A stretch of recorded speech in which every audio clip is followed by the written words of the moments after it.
Welcome to Chase Talks. My name's Chase. Today we're going to be talking about why Commander Vult Skerris deserves to be on the holotables of Star Wars Galaxy of Heroes.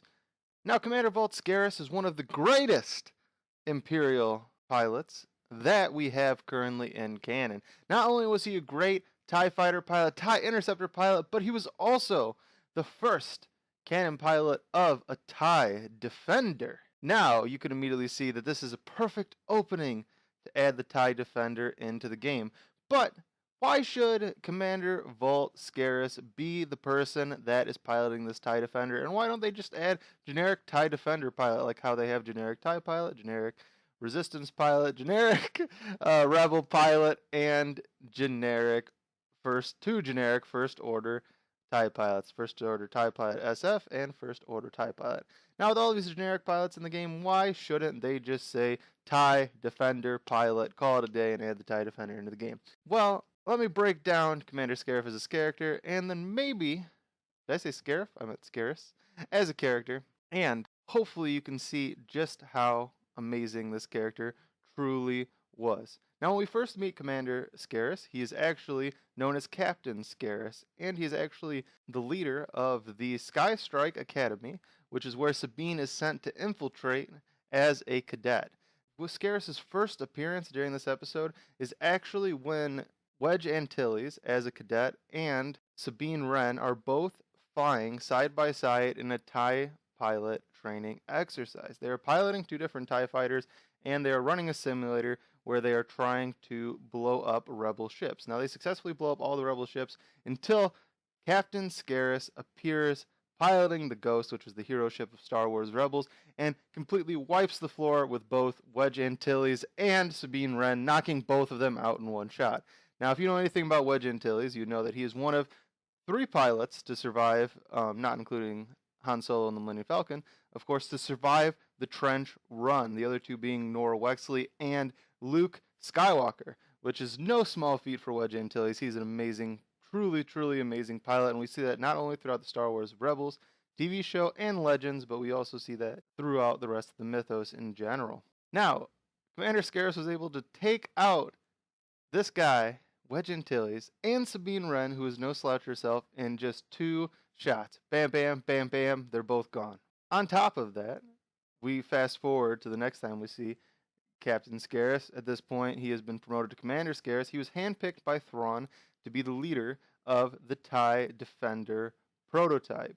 Or not so far much the leader, but the pilot of it, because of his accolades as a pilot. And we see when he pilots the TIE Defender prototype, him and two TIE interceptors that both get destroyed, by the way, are able to take down not only the Ghost, but they're able to defeat the Ghost being escorted by a group of Y-Wings. It's like 4 Y-Wings and the Ghost. Commander Skerris, in his TIE Defender, is able to bust through them all, to the point of where they're running away, and they have to blow up a gas cloud in space in order to stop him from being able to just straight up overcome them. Now, Commander Skerris' feats are not solely in Star Wars Rebels, but they continue on into the Thrawn trilogy, the new Thrawn canon trilogy of Timothy Zahn's creation. In the second book, Thrawn Alliances, we see Commander Skerris as the leader of TIE Defender Squadron 1. Now, this is before the TIE Defender Elite. These are still the same TIE Defenders that are the prototypes. The same TIE fighters that are TIE Defenders that when Darth Vader pilots one later in the book says that it is crazy how fast these things are and how powerful they actually are.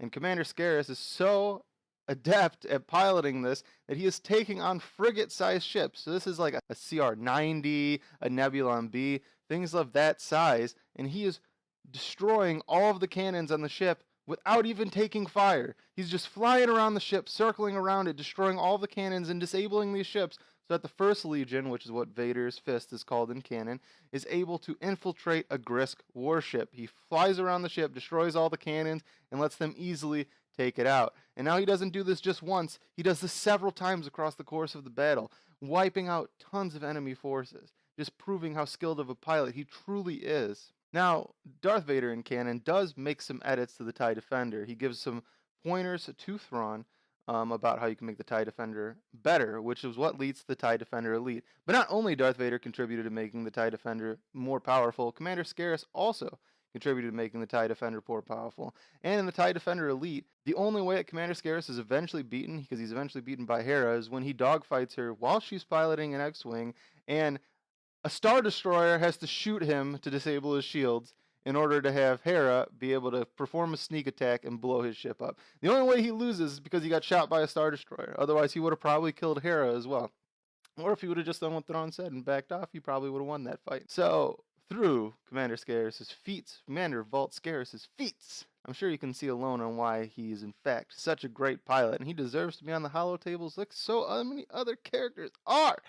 If generic TIE pilot can be on it, this character can too. The best part is he's not a book exclusive character, because I know how much it seems like CG wants to stay away from book exclusive characters and stay away from comic book characters.